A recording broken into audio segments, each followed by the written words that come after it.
दोस्तों नमस्कार, सभी का स्वागत है पर्वतजन डिजिटल पर।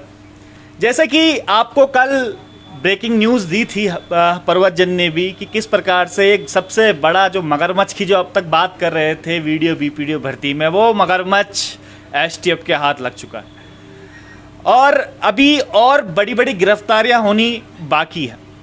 ये तमाम एसटीएफ जो अपना काम कर रही है, जिस प्रकार से उत्तराखंड पुलिस ने अपना काम किया है, वाकई में काबिले तारीफ़ है। और सबसे ज़्यादा काबिले तारीफ़ वो शख्स भी है जिन्होंने शुरू से लेकर अभी तक की आवाज़ उठाई है, वो है बॉबी पंवार। आज हमारे साथ मौजूद हैं स्टूडियो में। बॉबी भाई, बहुत स्वागत आपका। कितनी बड़ी लड़ाई मान रहे हैं, कितनी बड़ी जीत मान रहे हैं अभी तक की ये कि जो कल मगरमच्छ की जिसकी बात कर रहे थे, आखिर वो मगरमच्छ पकड़ ही लिया एसटीएफ ने? देखिए, लड़ाई तो बहुत बड़ी है और लंबी लड़ाई है। अभी लड़ाई का अंत नहीं है, लड़ाई को अंजाम तक पहुंचाना है। और जहां तक बड़े मगरमच्छों की बात है तो अभी मुझे लगता है कि अभी तक के जितनी भी गिरफ्तारियां हुई है 18, उनमें से सबसे बड़ी गिरफ्तारी मानी जाएगी।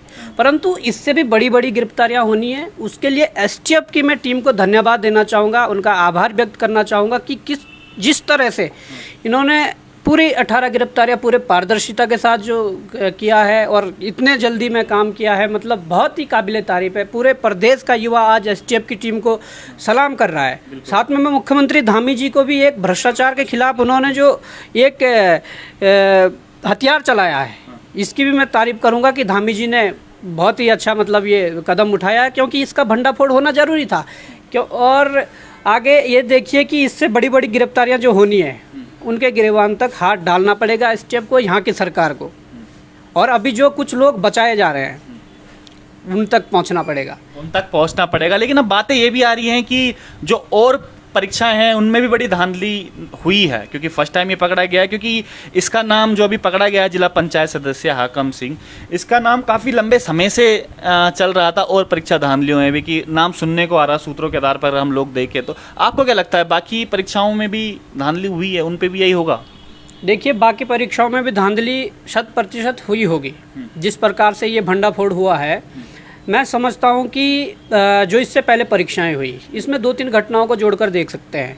आप कह रहे हैं कि पेपर प्रिंटिंग प्रेस से ही लीक हो रहा है, और प्रिंटिंग प्रेस में जो बंदा गिरफ्तारी जिसकी हुई है वो 2015 से कार्यरत है। तो क्या वो क्या तब से ये पेपर बाहर नहीं भेज रहा होगा? और जिनके लिंक है, जिनकी आज गिरफ्तारियाँ हो रही हैं, उनके डायरेक्ट लिंक वहाँ से हैं। तो इन्होंने क्या और पेपरों में नहीं कराई होगी। कई मामले सामने भी आए, कई परीक्षाओं में मामले सामने आए, कई परीक्षाओं के मामले दबे भी। परंतु जांच तो अब जब बैठा ही दी है, तो उत्तराखंड सरकार को जो जीरो टॉलरेंस की जो बात करते हैं, उस परिभाषा को पूरी तरह से परिभाषित करना होगा कि जीरो टॉलरेंस होता क्या है। अभी भी मतलब कुछ कसर बाकी है। बिल्कुल कसर बाकी है। आप देख लीजिए कि आपके त्यागपत्र इस्तीफों से काम नहीं चलेगा ना। आयोग के अध्यक्ष ने इस्तीफा दे दिया कि भाई मैं इस्तीफा देता हूँ, यहाँ पर जो घटनाएं हो रही है ये मतलब जो भी किया।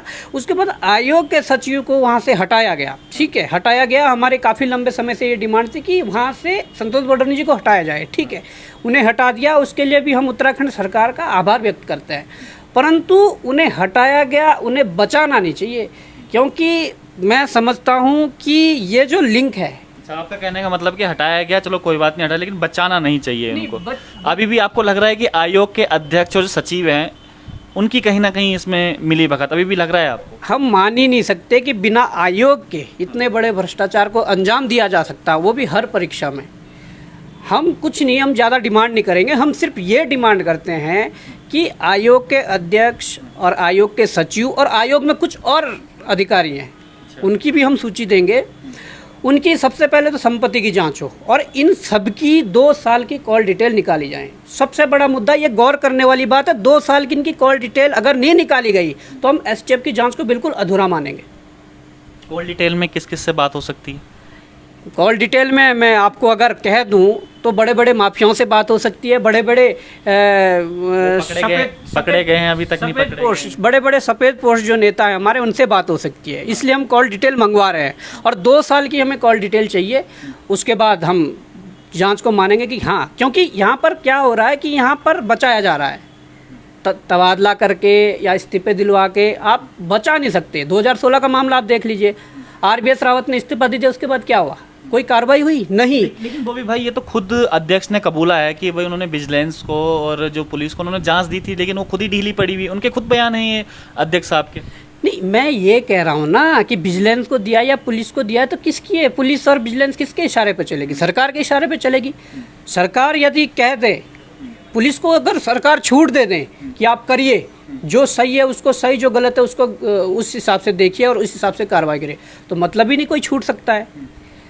पुलिस और जांच एजेंसी के ऊपर से सबसे पहले सरकार का दबाव हटना चाहिए, उसके बाद ये कार्रवाई बढ़नी चाहिए आगे।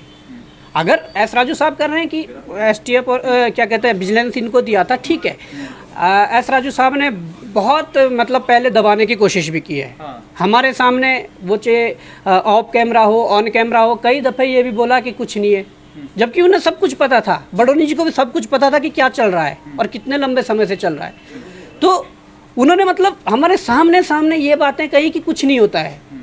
डीबी के लिए 1 महीने के अंदर इतना मतलब जो कार्यप्रणाली इतनी तेजी लाई अपने कार्यप्रणाली में कि जब कभी तक इतिहास में यूकेएसएससी के देखा नहीं गया।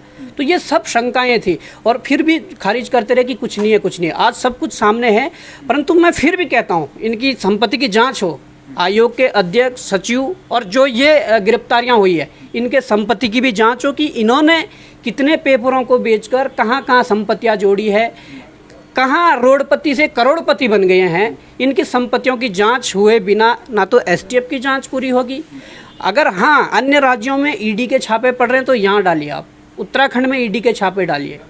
उत्तराखंड एक देवभूमि कहा जाता है। लेकिन मेरी एक चीज़ समझ में अभी तक नहीं आई कि अभी कह रहे हैं कि 83 लाख जो कैश जो बरामद हुआ है, तो मतलब इतने बड़े स्तर में अगर ये धांधली हुई है, क्योंकि डीजीपी साहब ने खुद माना है कि 50 अभ्यर्थी तकरीबन इसमें पास हुए हैं और भी हो सकते हैं, केवल 83 लाख अभी तक बरामद हुए हैं खाली पुलिस। आपको क्या लगता है कि कितने तक ये पूरा गोलमाल है, पूरा भ्रष्टाचार? देखिए, गोलमाल तो बहुत बड़ा है। बरामदगी में बात करूं बरामदगी की, तो उसमें ये हो सकता है कि भाई ठिकाने लगा दिया है पैसा किसी माफिया ने या जिन्होंने ठिकाने लगा रखा है, वो नहीं हो पाई, वो वसूली नहीं हो पाई, एसटीएफ नहीं कर पाई। पर हाँ, अगर मोटा मोटा आंकलन किया जाए और पूरा इसको देखा जाए तो जब से आयोग बना होगा तब से करोड़ों का घोटाला है। कहीं ये ना हो 500, 600, 700 करोड़ का घोटाला तब से ये हो रहा होगा और ज़्यादा है। और इसमें ये बात भी कह देना चाहता हूँ, जो गिरफ्तारियाँ हो रही है इनके लिंक पहले यूबीटीआर से थे। जो यूबीटीआर परीक्षा करवा रही थी, हमारे उत्तराखंड सरकार के कुछ लोग कह रहे हैं या शायद मुख्यमंत्री भी कह रहे थे कि हम आयोग चेंज करेंगे। आयोग के बिल्डिंगों में खराबी थोड़ी है, बिल्डिंग चकाचक है, सब कुछ है। आयोग के अंदर बैठे लोगों में खराबी है। आप उनको बाहर निकालिए, वहाँ पर अच्छे लोगों को आप बैठाइए, उसके बाद आप चलाइए, पूरा आयोग चलाइए, ठीक है। परंतु ये जो यूबीटीआर से लेकर लोक सेवा आयोग और लोक सेवा आयोग से ये यूकेएसएससी तक जो पूरा जाल है, वो भी इन लोगों का है जिन लोगों की गिरफ्तारियाँ हुई है। इस संबंध में हम इसलिए इनकी संपत्तियों की जांच करना चाहते हैं कि भाई इंसान है वो अगर अपने संपत्ति का ब्यौरा देगा तो उस हिसाब से दे पाएगा जिस हिसाब से कमाता होगा। एक अगर कोई मध्यम वर्गीय परिवार है तो वो कितना कमाता है, या किसी अधिकारी को हम ले लें उसकी सैलरी के बेस पर या उसके अन्य जो कमाई के जरिए है उस आधार पर ही उसकी आंकलन कर सकते हैं। परंतु अगर उससे कई गुना संपत्ति ज़्यादा होगी तो जान सकते हो कहाँ से आया है और जान सकते हैं, है ना। सीधे तौर पर जो बच्चों के जो भविष्य के साथ खिलवाड़ हो रहा था, तो कहीं ना कहीं आज बड़ा सुकून उन बच्चों को भी मिला होगा जो दिन रात जो मेहनत करते हैं और एक्चुअल में नहीं निकाल पाते हैं पेपर, क्योंकि ये धांधली होती है और घर वाले भी सोचते हैं कि शायद हमारा बेटा ही निकम्मा है। अब बात हो रही है कि श्रेय लेने की।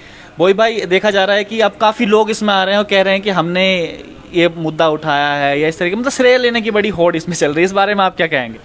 देखिए, मुद्दे जो भी होते हैं सबको आज़ादी है मुद्दे उठाने की और उठाने भी चाहिए। एक स्वस्थ लोकतंत्र के लिए मतलब ये आवाज़ें उठती रहनी चाहिए, क्योंकि कहते हैं ना कि जब सड़कें सुनी हो जाती है तो हमारी सरकारें आवारा हो जाती है। इस तरीके से जो कहते हैं जब सड़कें सुनी रहती है तो सरकारें, तो देखिए आवाज़ें उठती रहनी चाहिए, मुद्दे उठते रहने चाहिए। कोई भी उठाए वो कोई मायने नहीं रखता। परंतु हाँ, अगर कोई भी मुद्दे पे प्रत्यक्ष अप्रत्यक्ष रूप से समर्थन कर रहा है, उस मुद्दे को लोगों के बीच ला रहा है, सरकार तक वो चीज़ें पहुंचा रहा है, लेना चाहिए सर, कोई दिक्कत नहीं है उसमें। लेना चाहिए श्रेय लेना चाहिए, कोई दिक्कत नहीं, पर कोई ऐसे भी श्रेय ना ले बिल्कुल कि मतलब जिसमें हाँ वो सब कुछ वाला नहीं, हम भी नहीं लेते। मैं कहता हूँ अगर उत्तराखंड का युवा बॉबी पंवार के साथ खड़ा ना होता, उत्तराखंड का युवा बॉबी पंवार के पीछे खड़ा ना होता, या आप जैसे निर्भीक पत्रकार अगर बॉबी पंवार के साथ खड़े ना होते, तो हम कभी भी इस लड़ाई को नहीं जीत पाते।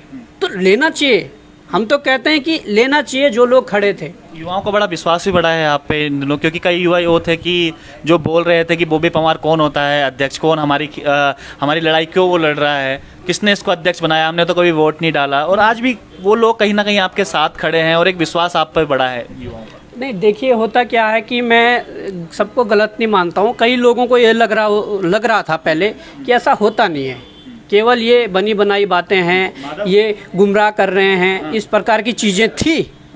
परंतु आज सबके सामने स्थिति स्पष्ट है कि क्या होता था, तो इसलिए लोगों का विश्वास बढ़ा कि हाँ यार ये बंदा जो बोलता था वो हुआ है और होता था और कई वर्षों से होता आ रहा था, इसलिए हालात ये थे उत्तराखंड के। तो आज इसलिए विश्वास बढ़ा है कि उनको प्रूव करके दिखा है कि क्या चीज़ है जी। लेकिन इस बीच वो बच्चे भी बड़े पिस गए हैं जो एग्ज़ाम में जिनके नंबर आए हैं, वो भी बड़े खफा हैं आपसे, कहना भाई हमारी क्या गलती है, आप हमारे लिए क्यों नहीं बोलते, कम से कम एक शब्द तो बोलिएगा, कम से कम भाई हमारी क्या गलती है इसमें, जो री एग्ज़ाम की जो बारे में बात कर रहे हैं बार बार, तो उनके भविष्य के साथ क्या होगा, वो बड़े कन्फ्यूज हैं इस बच्चे। देखिए कंफ्यूज होना भी ज़रूरी है, क्योंकि उनकी भी कोई गलती नहीं है, हमारी भी कोई गलती नहीं है। गलती तो ये है कि सरकारों ने समय से कार्रवाई नहीं करी। सरकार को बहुत पहले, कोई भी सरकारें रही हो, बहुत पहले कार्रवाई कर देनी चाहिए थी, क्योंकि उत्तराखंड बनने के बाद अगर ये जो गिरोह चला रहे थे, ये जो चैन जो बनी हुई थी, इसको तोड़ना ज़रूरी था। आज धामी सरकार ने यदि इसको तोड़ने का प्रयास किया है, अभी मैं प्रयास ही बोलूँगा, अभी इसको पूरी तरह से नहीं तोड़ा, धामी सरकार ने यदि प्रयास किया तो काबिले तारीफ़ है, उसकी हम सराहना करते हैं। परंतु अगर कोई भी जो पहले सरकारें रही है या मुखिया जो रहे हैं, वो अगर ऐसी कोशिश करते तो शायद ये जो कह रहे हैं आज की हमारे भविष्य के साथ। आपको ये लगता है कि जो आपने पहले मुखियों की बात करी, क्योंकि देखा गया है जो जिला पंचायत सदस्य जो पकड़े गए, उसके त्रिवेंद्र सिंह रावत जी के साथ बड़े अच्छे संबंध है, खुल के मैं ये बात बोल रहा हूँ लाइव में अपने, और कई फोटो उनके साथ वगैरह गए, तो राजनीतिक संरक्षण भी मान सकते हैं उस समय का? बिल्कुल मान सकते होंगे, क्योंकि इससे पहले फॉरेस्ट गार्ड का जो घोटाला हुआ था, उसमें भी हमने खूब सरकार के खिलाफ आवाज़ें उठाई थी, सड़कों पर आए थे, सब कुछ, और घोटाला था, बहुत बड़ा घोटाला था। उसमें आप देख सकते हैं कि कैसे लोगों को बचाया गया, और खुद मुखिया जो थे त्रिवेंद्र रावत जी, उन्होंने फॉरेस्ट गार्ड का रिजल्ट उस दिन जारी किया जिस दिन 3 बजे अपने आप इस्तीफा दिया और 7 बजे रिजल्ट जारी किया। तो अपने आप में बहुत मतलब शंका होती है कि ऐसा क्यों तो था, उनको एक्शन लेना चाहिए था। आज ये स्थिति पैदा नहीं होती। आज जो हमारे मेहनती बच्चे पिस रहे हैं इसके साथ, ये ना शायद पिसते। परंतु मेहनती बच्चों की मैं बात करूं तो देखिए, अब जो भी होगा, रिपोर्ट जो आएगी, रिपोर्ट में तो होता है कि भाई जब लीक का प्रकरण होता है तो लीक में एक ही सॉल्यूशन ये होता है कि कितने व्यापक स्तर पर लीक हुआ है, और जब तीनों पालियों का हो तो बहुत बड़ा व्यापक स्तर है। तो देखिए चांस तो रद्द के बन रहे हैं। उसके बाद मैं कह देना चाहता हूं कि एसटीएफ देहरादून बहुत अच्छा काम कर रही है। थोड़ा मुझे एसटीएफ जो कुमाऊं के साथ थोड़ा हमदर्दी है आपको कि जो, क्योंकि बड़े परेशान है वो। मैं हमदर्दी है ना, मैं किसको जानता हूँ, मैं पर्सनली उन लोगों को नहीं जानता।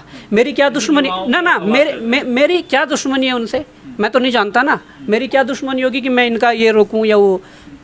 पर जब सही था, जो गलत था, हमने उसका चुनाव करना था। इस बीच जो हमें चुनाव करना चाहिए था, हमने करा। उसमें देखो कई लोग वंचित रह जाते हैं इस चीज़ से। अगर देश को आज़ादी मिली है तो उसमें भी कई बलिदान हुए हैं, तो ये बलिदान इनका भी यहाँ पर क्या पता बलिदान मांग रहा है। ये भर्ती बलिदान मांग रही है, आगे भर्तियाँ फेयर होने के लिए भर्ती बलिदान मांग रही है, है ना। आप बलिदान मानते हैं उनका? अगर मान लीजिए एग्जाम, देखो उनका बलिदान ही होगा एक तरह से। और मैं कह देना चाहता हूँ, ये श्योर रहे, ये मेहनती बच्चे जिसका अपने मेहनत से हुआ है। अगर इतने बड़े करप्शन ने इन लोगों ने सिलेक्शन पाया है, तो आज जो मेहनती बच्चे हैं जिन्होंने अपने मेहनत से किया है, वो हमारे टॉप 50, टॉप 100, टॉप 200 में ये बच्चे रहने हैं अगर री एग्जाम भी होता है। और की भी आप जांच की मांग करेंगे? क्योंकि जैसे कई अभी जब हम लाइव चल रहे हैं तो कई मैसेज आ रहे हैं कि वन दरोगा में भी वो हुआ था, घपला हुआ था, एलटी में भी घपला हुआ था। इनकी भी मांग उठाएंगे आप, अगर आपके पास सबूत वगैरह आते होंगे या कुछ सबूत इस प्रकार से आए हैं? देखिए मैं कहना चाहूँगा, एसटीएफ तो है, एसटीएफ के पास वन दरोगा चला गया है। ये जैसे बीपीडीओ में थोड़ा छटनी शुरू हो जाएगी, बीपीडीओ इससे पहले जो गिरफ्तारियां हुई है वो सबसे ज़्यादा किस पेपर से गिरफ्तारियां हुई है? हाई कोर्ट के लिए एक पेपर हुआ था ग्रुप सी के लिए, उसकी गिरफ्तारियां बहुत ज़्यादा हुई है इस वाले प्रकरण में, जिससे इसका लिंक जोड़ा जा रहा है। तो कहीं ना कहीं वो पेपर बाहर आया था और उसमें बहुत गलत तरीके से कई लोग चयनित हुए थे, उसकी भी जांच होगी। और भी चीज़ें हैं, जो सचिवालय रक्षक का हुआ था वो कबूला है लोगों ने जो अंदर गए हैं कि हाँ हमने करवाया था, उसकी भी जांच होगी। तो बहुत सी परीक्षाएं अब जांच के घेरे में हैं और होनी भी चाहिए। मतलब हम चाहते हैं यदि उत्तराखंड को भ्रष्टाचार, बॉबी पवार छोड़ेंगे नहीं किसी को भी? नहीं देखिए, छोड़ना नहीं है, क्योंकि इस लड़ाई को अंजाम तक पहुंचाना हमारा मतलब एक सपना भी था और हम उसके लिए लड़ भी रहे थे। हमने क्या क्या मतलब किस प्रकार का तप नहीं किया हमने, सड़कों से लेकर जेलों तक, जेलों से लेकर पूरे थानों तक, जो भी है मतलब हमने किया है इसके लिए। और आज खुशी इस बात की हो रही है कि वास्तव में जो हमने त्याग किया था, जो त्याग किया था, परिवार वालों ने गालियाँ दी, रिश्तेदारों ने गालियाँ दी, मतलब कि यार तुम ऐसे कैसे वो करते रहते हो, मतलब था नहीं ना उन्हें भी। पर उन्हें आज अगर रिजल्ट दिख रहा है तो रिश्तेदारों को और परिवार वालों को भी लग रहा है कि ठीक है, हमारे बच्चे ने जो किया है वो ठीक किया है। हमारे बच्चे ने, एक बच्चे ने पूरे युवाओं की लड़ाई लड़ी है और युवाओं को न्याय दिलाया, तो ठीक है, अब उन्हें समझ आने लगी है। नहीं तो लोगों को लगता था कि शायद ऐसी ये शुरुआत में मैं देख भी रहा था, कई लोग आपको उल्टा सीधा भी बोल रहे थे कि आप होते कौन, हमारी लड़ाई लड़ने वाला है, बॉबी पवार है कौन, क्यों, इसका क्या है, ये राजनीति में आना चाहता है इसलिए ये सब चीज़ें कर रहा है, या अपनी राजनीति चमकाने के लिए बच्चों का सहारा ले रहा है, ये सब चीज़ें बातें भी हुई थी उस समय। तो कितना दुख देती थी उस समय ये बातें कि यार जब ये सब बातें होती, क्योंकि दुख ना कहीं तो होता है जब इस प्रकार के क्रिटिसाइज हमें झेलने पड़ते हैं। नहीं, दुख तो होता है, पर मेरी एक आदत है कि मैं जल्दी नज़रअंदाज भी कर देता हूँ इन चीज़ों को। क्योंकि मैं कहना चाहूँगा सबसे बड़ा एग्जाम्पल ये है, या ये बात कह लीजिए कि सबसे बड़ा रोग क्या कहेंगे लोग। अगर हम इस चीज़ में रहे ना कि लोग क्या कहेंगे मेरे बारे में, मैं ऐसा कर रहा हूँ वो सो, तो आप कभी आगे नहीं बढ़ पाओगे। आपके जो पाँव में जो जंजीर बंधी है वो बंधी रह जाएगी। पर आप बेखौफ होकर आप आगे बढ़ते रहोगे, पर आपके अंदर ईमानदारी होनी चाहिए, आपकी सोच सकारात्मक तरफ जानी चाहिए कि हाँ आपका गोल जो है उसकी ओर ध्यान होना चाहिए। सिर्फ आपको बिल्कुल लोगों के उसमें नहीं आना है। वो कहते हैं ना कि सुने जन की और करे अपने मन की, वो चीज़ वो बहुत ज़रूरी है। कई लोग ये सोशल मीडिया पे ये भी बातें चल रही हैं कि बॉबी पवार को शायद कोई फंडिंग कर रहा है, कोई राजनेता द्वेष के चलते, इस तरीके की बातें भी सोशल मीडिया पे तमाम उठती रहती हैं। देखिए, सोशल मीडिया पे तो बहुत कुछ चलता रहता है। मैं उन लोगों को भी कहना चाहूँगा कि हाँ, अगर किसी के पास ऐसे पुख्ता सबूत है तो आइए सामने मेरे साथ बैठ के चर्चा करें।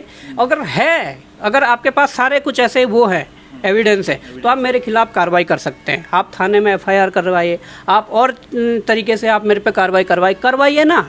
हम खुले उससे कह रहे हैं। मुझे 1-2 मैसेज भी आए थे, व्हाट्सएप पे मैसेज आए कि आपको फंडिंग हो रही है वो सो।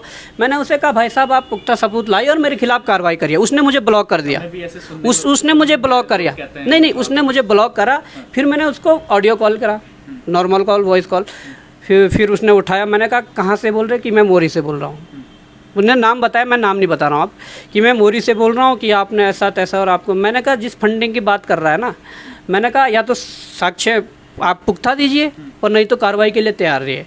मैंने कहा मैं अभी फ़ोन कर रहा हूँ एसओ पुरुल्ला और एसओ क्या कहते हैं मोरी को। फिर माफ़ी मांगने लगा ऐसे तैसे। मैंने कहा यार जो चीज़ें वास्तव में होती है वो चीज़ें ही बोला करो, क्योंकि अगर ये लड़ाई आज जीती है ना, तो हमने कहीं ना कहीं जो हमारे साथ लोग थे, हमने कहीं ना कहीं सही चीज़ें सामने रखी है। अगर हम भी कुछ फर्जी तरीके से ये चीज़ें सामने रखते तो कहीं ना कहीं लड़ाई कमज़ोर पड़ती और फिर हमें पीछे लपेटे जाते और हमारे जो कदम है वो अपने आप ही रुक जाते। पावरफुल लोग हैं इनके, बहुत पावरफुल लोग हैं, छोटे मोटे बड़े बड़े अधिकारियों के साथ उठना बैठना, इवन जो मुख्यमंत्री तक के साथ उठना बैठना, फोटो इनकी आप देख लीजिए। लेकिन इस बीच एक बात और आई है कि जब मैं आज एसटीएफ ने जब इनको पकड़ा, हाकम सिंह को जब पकड़ा, तो उसका कहना यह है कि भाई राजनीति के चलते, राजनीतिक द्वेष को निकाल रहा है, चल के ये सब चीज़ें हो रहा है। ये खुद उन्होंने मीडिया के सामने बात कबूली है। देखिए राजनीतिक द्वेष क्या है अब ये पता हमें भी नहीं है। जो गिरफ्तार जो हुए हैं वो कह रहे हैं कि राजनीतिक द्वेष की बात कर रहे हैं। देखो बेरोजगार संघ का तो कोई ऐसा राजनीतिक वो नहीं है। बेरोजगार संघ ने हरीश राव जी के टाइम भी लड़ाई लड़ी, आज बीजेपी सरकार है, त्रिवेंद्र राव जी के खिलाफ भी लड़ी, तीरथ राव जी के खिलाफ भी लड़ी, धामी जी के खिलाफ भी लड़ रहे हैं। जो सही है सही है, गलत है गलत है। जो गलत करेगा उसका विरोध होगा, जो आज सही हो रहा है उसका समर्थन होगा। उसकी सराहना होगी। हमने कहा ना कि धामी जी ने अगर हथियार चलाया है भ्रष्टाचार के खिलाफ तो वो काबिल तारीफ है, हम सराहना भी कर रहे हैं। परंतु अब देख सकते हैं कि ये राजनीतिक का जो ये वो चल रहा है, ट्रेंड चलवा रहे हैं और इस तरीके से देखा जा रहा है कि राजनीति बेरोजगार संघ से तो नहीं जुड़ सकता है, क्योंकि बेरोजगार संघ को ना तो चुनाव लड़ना है इस प्लेटफॉर्म से। बेरोजगार संघ में हर तबके के लोग हैं, वो जो बेरोजगार है वो कांग्रेस पार्टी के भी होंगे, बेरोजगार है भाजपा के भी होंगे, यूकेडी के होंगे और आम आदमी पार्टी के होंगे, जितने राजनीतिक दल है भाई हर घर से बेरोजगार है, वो बेरोजगार संघ में होंगे। तो आप उनको उस नज़रिए से ना देखें कि ये राजनीतिक वो है, राजनीतिक द्वेष बिल्कुल नहीं। राजनीतिक द्वेष हो सकता है किसी औरों के साथ हो, हमें उससे क्या मतलब। बेरोजगार संघ ने जो लड़ाई लड़ी है और आगे भी लड़ेंगे तो उसमें कोई राजनीतिक वो देखना ही नहीं चाहिए। हम इसमें एक कमेंट और आ रहे हैं कि जो कनिक सहायक का पेपर है, इसी कंपनी के द्वारा ये पेपर बनाया गया था, जो ये पूरा ये जिसने पेपर लीक का मामला हुआ, ये कमेंट में लोग बोल रहे हैं। देखिए अभी इसकी जांच होनी है कि किस कंपनी ने कब बनाया है। अभी जब परीक्षा नियंत्रक जो थे डांगी जी, उनसे जब एसटीएफ ने पूछताछ की तो वहाँ से सीसीटीवी फुटेज गायब मिले, ये जी प्रिंटिंग के पैकिंग के, ठीक है। तो भाई जब ये फुटेज ही गायब है तो क्या रह जाता, फिर तो ये सोची समझी रणनीति के तहत हुआ है। अब इसमें सचिव इन्वॉल्व है, परीक्षा नियंत्रक इन्वॉल्व है, अध्यक्ष इन्वॉल्व है, कौन इन्वॉल्व है इसका भी पता लगाना मुश्किल है। ये पता तब लगेगा जब इसकी तह तक जांच होगी, और हमने कह दिया है इनकी सबकी कॉल डिटेलें निकालो 2 साल की, और जो भी एक्शन लेने, और भी हमने नाम देने। अभी जो आयोग के अंदर कुछ और लोग हैं जो करवाते हैं, मतलब जिनका रहता है माफियाओं से, उनके भी हमने नाम देने हैं, एसटीएफ को देने हैं, जांच समिति को, जो और जांच समितियां है, इसमें तह तक ही जाना पड़ेगा, तब तक कुछ नहीं होने वाला। और इनके जब तक कमर नहीं तोड़ी गई, कमर टूटेगी, इनके संपत्तियों की जांच करो सबसे पहले। क्योंकि अब तक तो हम देखते थे कि फिल्मों में ये सब चीज़ें होता है, जैसा आपने अभी जो डायलॉग मारा कि ऊपर से नीचे तक सब बिके हुए हैं, ऐसे फिल्मों में हमें डायलॉग देखने को मिलते हैं, जिसमें अनिल कपूर एक दिन के मुख्यमंत्री बन रहे हैं, उन्होंने भी ये डायलॉग मारा। लेकिन वास्तव ज़िंदगी में अगर हम देखें तो ये वास्तव ज़िंदगी में भी होता है। अभी कुछ समय पहले आपने देखा भी होगा कि जो यूकेपीसीएस है उसमें भी एक ऑडियो वायरल हुआ, जो सदस्य है वो खुद बता रहा है इस बारे में कि हाँ मैं साक्षात्कार में आपको पास करवा दूँ। तो अब ऐसा लगता है कि मतलब ये बड़ा एक लोगों को भी लगने लगा है कि ये इस तरीके से सिस्टम काम करता है, मैनेजमेंट का एक पार्ट हो चुका है। लेकिन एक बोई पवार ने अकेले दम पर ये लड़ाई साबित करके दिखाई है कि सिस्टम इस तरीके से काम नहीं करता है। अगर वाकई में सिस्टम को अगर ढंग से झकझोरा जाए तो इसमें अच्छी चीज़ें भी हो सकती हैं, युवाओं को जो कहते हैं कि उनका हक हकूक वो भी मिल सकता है। देखिए ये बात जो आप कह रहे हैं ना सिस्टम वाली, तो आप पहले मूवी की बात कर रहे थे कि पिक्चर में होता है, तो कहीं ना कहीं मूवी भी जो बनती है वो इन घटनाओं पर आधारित ही होती है, होता है ऐसा। और आप कह रहे हैं सिस्टम वाली बात, मैंने पहले भी आपको एक बार कहा था कि यार लोग ना उत्तराखंड में जो सिस्टम है उसके अनुसार ही ढलने लगे हैं कि ऐसा ही चलता है। और ये बात आपने कल अपने इंटरव्यू में भी कही है, मैं सुन रहा था रात को, तो आपने भी ये बात कही है कि यार लोगों को लगता है कि जो सिस्टम बना हुआ है जैसा चल रहा है वैसा ही चलना है। नहीं, जहाँ पर आपको गलत दिख रहा विरोध तो करिए। आप पहले दिन अकेले होंगे, दूसरे दिन आपके साथ और जुड़ेंगे, तीसरे दिन और जुड़ेंगे, करवा बनता जाएगा। क्योंकि देखिए अगर हमारे समाज में गलत आदमी है तो गलत आदमी की संख्या बहुत कम है, वो है पावरफुल हैं, सब कुछ है, पैसे वाले हैं, पर उनकी संख्या कम है। समाज में हर आदमी गलत नहीं है, परंतु जब इस प्रकार की घटनाएं होती है और अगर उसका विरोध शुरू हो जाए या जो सिस्टम को अपने अनुरूप चलाना चाहते हैं उनके खिलाफ हुआ जाए तो कुछ भी संभव, मतलब है संभव, सब कुछ है संभव है, वो चीज़ें हम सुधार सकते हैं उस चीज़ को। अब इसमें क्योंकि उत्तराखंड बेरोजगार संघ का बहुत बड़ा हाथ रहा है इसमें, इसको कुछ मॉडिफाई कर रहे हैं, क्योंकि लोगों को कई ऐसे मैसेज भी आते हैं कि भाई इनसे जुड़ें किस प्रकार से, हम लोग किस प्रकार से एक हम बोई पवार जुड़ें, या जो मान लीजिए क्या इस संगठन से हम किस प्रकार से जुड़ें, कुछ मॉडिफाई करने का इसमें आपने सोचा है? देखिए बिल्कुल 13 जिलों में 13 जिला कार्यकारिणी बनानी है, 95 ब्लॉक है, 95 ब्लॉक में 95 ब्लॉक कार्यकारिणी बनानी है और एक प्रदेश कार्यकारिणी रहेगी। और उसके बाद जो इसमें बदलाव बने वो भी सुन लीजिए। अब सरकार ने शायद, मुझे लगता है कि कॉलेजों से चुनाव वाला सिस्टम ख़त्म ही कर दिया है। अगर आप चुनाव वाला सिस्टम ख़त्म करेंगे तो आपके भविष्य के राजनेता कहाँ से पैदा होंगे? हम तो ये कहते हैं राजनीति में अच्छे पढ़े लिखे लोगों को जाना चाहिए, ये हम शुरू से इसके समर्थन में हैं। क्योंकि अगर पढ़ा लिखा जाएगा तो उसके जो विचार है, उसकी जो सोच है, उसके आधार पर देश और प्रदेश आगे बढ़ सकता है।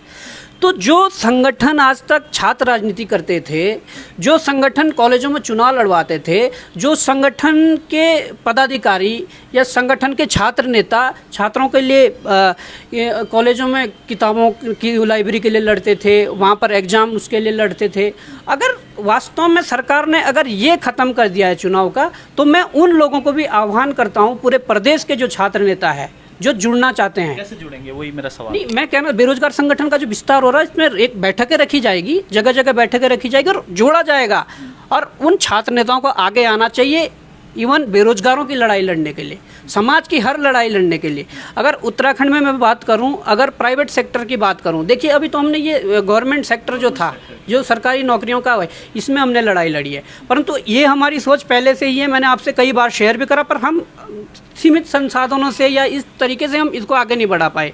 जैसे प्राइवेट सेक्टर में कितना मतलब हमारे लोगों का वो बीच की भी कड़ी रह जाती है, संविदा वाले जिसे हम लोग कहते हैं, जो सरकारी सब मैं वही आ रहा हूँ, प्राइवेट सेक्टर में कितना मतलब हमारे लोगों के साथ अन्याय होता है। और 70-30 का अगर रेशो देखें उत्तराखंड में, वो है नहीं, कागज में तो है कि 70-30 का है। वो चीज़ें यहाँ बदलाव लाने के लिए, उसके लिए छात्र नेताओं को ही आगे आना पड़ेगा। अगर कोई सिडगुल में, अगर शेलाकुई में भी कोई फैक्ट्री है, आपके रुद्रपुर में भी कोई फैक्ट्री है, अगर वो नियमावली के भिन्न चले, अलग चले, अगर 70-30 का रेशो नहीं है, 70% उत्तराखंड का और बाहर का ये रेशो नहीं है, तो वहाँ पे जड़ के ताला जलेंगे सीधी। मतलब लड़ाई को व्यापक बनाना है, अपने लोगों को न्याय दिलाना है, लड़ाई को व्यापक बनाना है। हम कतई भी, हमने जब ये संगठन बनाया तो हमने प्रदेश स्तर का ही संगठन बनाया, परंतु वही है कि हमने इसको कभी राजनीतिक रूप नहीं दिया और ना हम आगे देंगे। बेरोजगार संगठन कभी राजनीतिक रूप नहीं लेगा, ये एक प्रेशर ग्रुप है, प्रेशर ग्रुप के ही नाम पे ये काम करेगा भविष्य में, जब तक संगठन चलेगा। ये कोई राजनीतिक वो नहीं है। हाँ, नेता तैयार हो सकते हैं, होने भी चाहिए। हम कहते हैं अगर किसान आंदोलन से नेता पैदा होते हुए, अगर बेरोजगार आंदोलन से नेता पैदा होते हुए, क्योंकि वो नेता अगर वहाँ जाएंगे तो वो अपनी समस्या को अच्छी तरह जानता है, अपने साथ खड़े लोगों की समस्या को अच्छी तरह जानता है। कितना मजबूत मानते हैं बॉबी पंवार अपने आप को, जो अकेले चले थे लड़ाई, एकला चलो की लड़ाई में लड़े थे, अब कितना मजबूत मानते हैं कि कितने लोग, कितने युवा, कितने छात्र उनके साथ खड़े हैं? देखिए, मजबूती तो अब ये देखिए कि छात्रों का लगातार प्यार मिल रहा है, यहाँ तक कि अभिभावकों के फ़ोन आ रहे हैं। सबसे बड़ी बात यह है, अभिभावक अपने बच्चों को कर्जा लेकर जो पैसा देहरादून भेजते थे, हल्द्वानी भेजते थे, श्रीनगर भेजते थे, उन अभिभावकों के कॉल आ रहे हैं। वो अभिभावक मुझे मिले भी थे अभी कई, जब मैं गांव जा रहा था तो रास्ते में कई जगह मिले हैं। वो बोल रहे थे, बेटा बहुत अच्छा काम हो रहा, हम तो मतलब हमारे बच्चों के लिए हमने सब कुछ दांव पे लगा दिया, हम कर्जा लेकर पैसा देते हैं, हम खेती कर कर पैसा देते हैं, परंतु सिलेक्शन ना होने का कारण अब पता लग रहा है। हम तो हमेशा अपने बच्चों को कोसते थे कि तुम निकम्मे हो, ये बात साबित हो गई है। और हमारे बच्चे मेहनत तो करते थे, पर इनके कारण जो रह जाते थे, तो ये कारण है।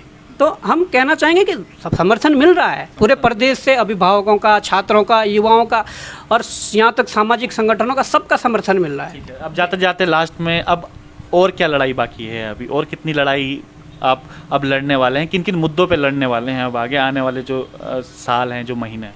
देखिए, मुद्दे बहुत हैं, लड़ाई लड़ने वाले चाहिए। मैं तो हमेशा यही कहता हूँ, मुद्दे बहुत हैं और लड़ाई लड़ने वाले चाहिए।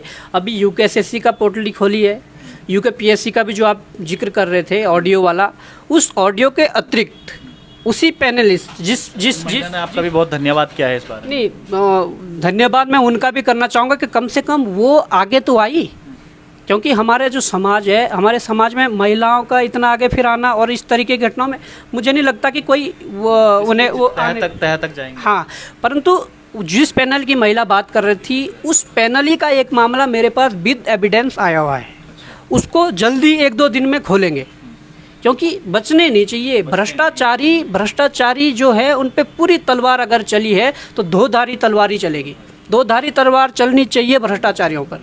और ये युवा जोश, युवा ताकत ये होनी भी चाहिए, और ये सिद्ध करके दिखाया है बॉबी पंवार ने, और सीधे तौर पर अल्टीमेटम भी दिया है कि भाई भ्रष्टाचारी हैं वो बचने वाले नहीं हैं।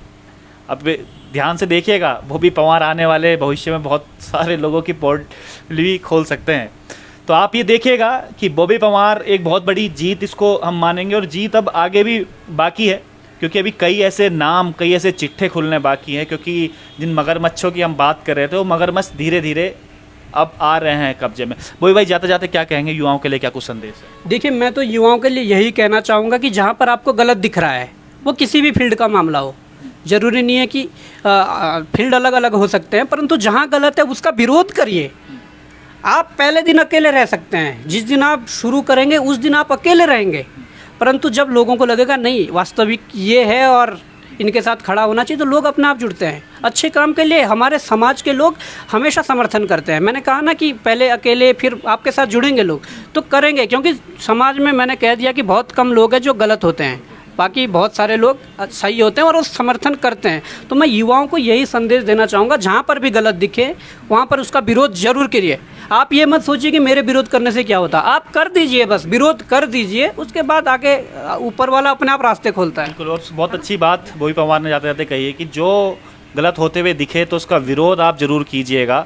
और अब बॉबी पवार आपके साथ खड़ा है, एक युवा, मैं कहूँगा युवा जो लोगों की आवाज़ उठाता है, बेरोज़गारों की आवाज़ उठाता है, तो कम से कम अब आवाज़ उठाने वाला कोई है आपके बीच में।